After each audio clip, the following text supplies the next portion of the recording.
Good morning, everyone. Welcome to 8 West.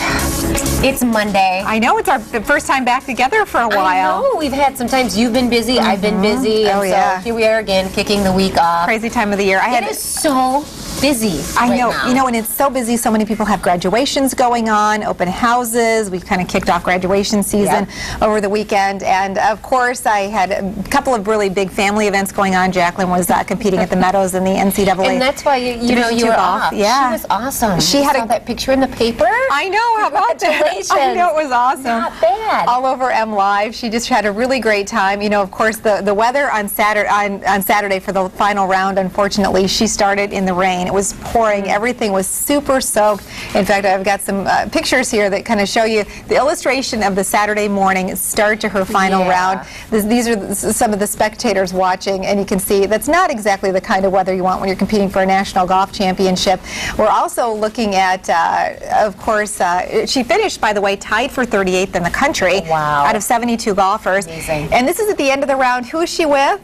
Oh my goodness! It's your son who's been away overseas. Right, Jake came back from Israel Friday night late after spending 3.5 months there. He was over there from January 29th doing some great studying, and so Jake came home, so it was awesome. He was out there with his sister for the final round, and then of course she had a bunch of friends out there from school, and some of her friends that she grew up with, and there's her boyfriend Ben, so Megan and Mitch and Emily, who was there the whole entire time. So it was really just an awesome time for her, but it was a great weekend.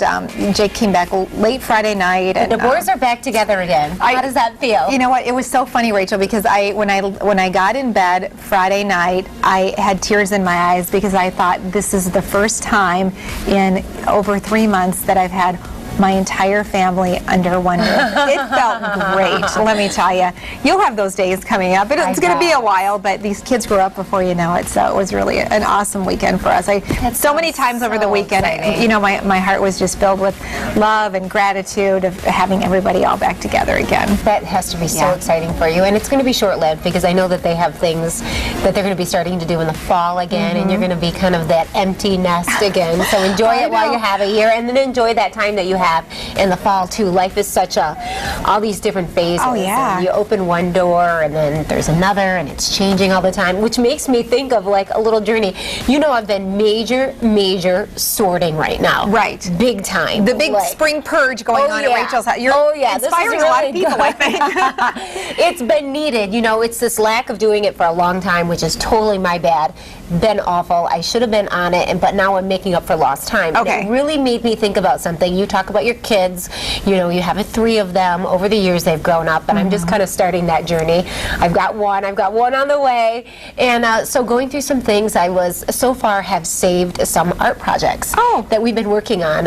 We do them at home, but we do them through the wonderful library programs that we have in Grand Rapids and throughout Kent County, and the different counties in West Michigan have similar programs through their libraries. And I came across this, and I'd actually had this hanging up on a window, so it wasn't anything that I just found, but I have a bunch of projects that I put away, and this is probably one of my favorite ones.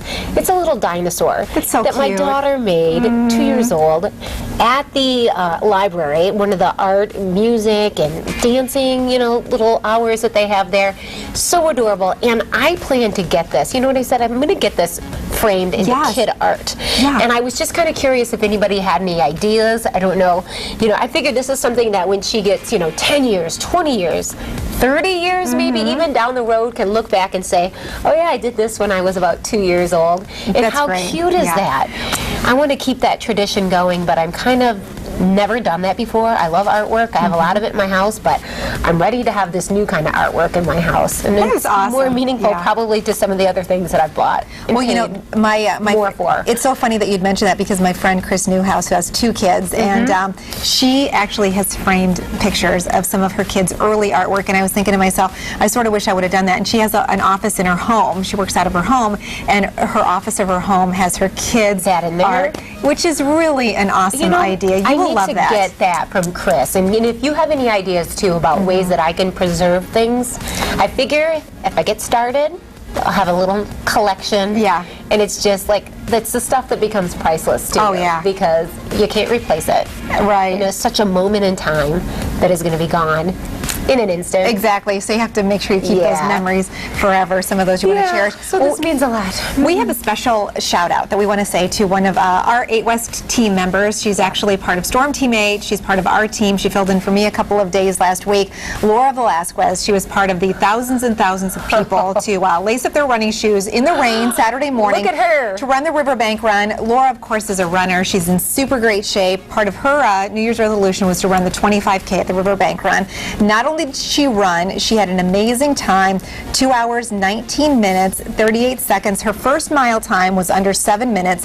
She logged the first half of the race at 7:45-minute miles, and then, of course, with the hills, she was a little slower on the back half, but finished about a minute ahead of Ann Schieber, one of our reporters here at Wood TV, who also is a phenomenal runner. Wow, And amazing. Laura, it was cool because Laura's mom and dad ran the 10K. So here's a picture of Laura's mom and dad. I tell you, it looks like it could be her brother and What sister. a fit family. I know. They're very fit great. family, I yeah. woke up on Saturday morning, and of course it was raining, and Laura was down at the race in downtown Grand Rapids doing live shots out there, and I thought, you know, I've run a 10K before, nothing like a 25K, and you kind of get in the mindset. She was doing live shots, and she was working and doing the forecast for the people that were running the race, and then she was going to get right into race mode right from there, and I'm like, she is amazing for being able to kind of switch from work hat to running hat. I think I would have to mentally prepare, but she did that, and she's been working so hard. She's going to do the Chicago Marathon. I know that. Yeah, that's her, really her next big thing, the Chicago Marathon. So we're wishing her really great luck and great success, and we'll keep you posted on We it. have another shout out too to another member of our 8 West team,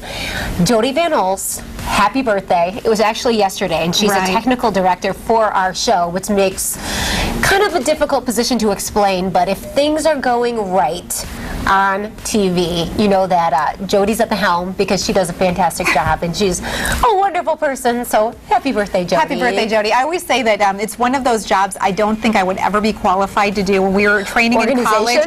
Well, being a technical director, because in order to get everything on the air at the precise right moment, it takes a lot of concentration, a lot of focus, and really great organization. So anyway, I'm sorry to have to do this, Jody, but it was her big 4-0.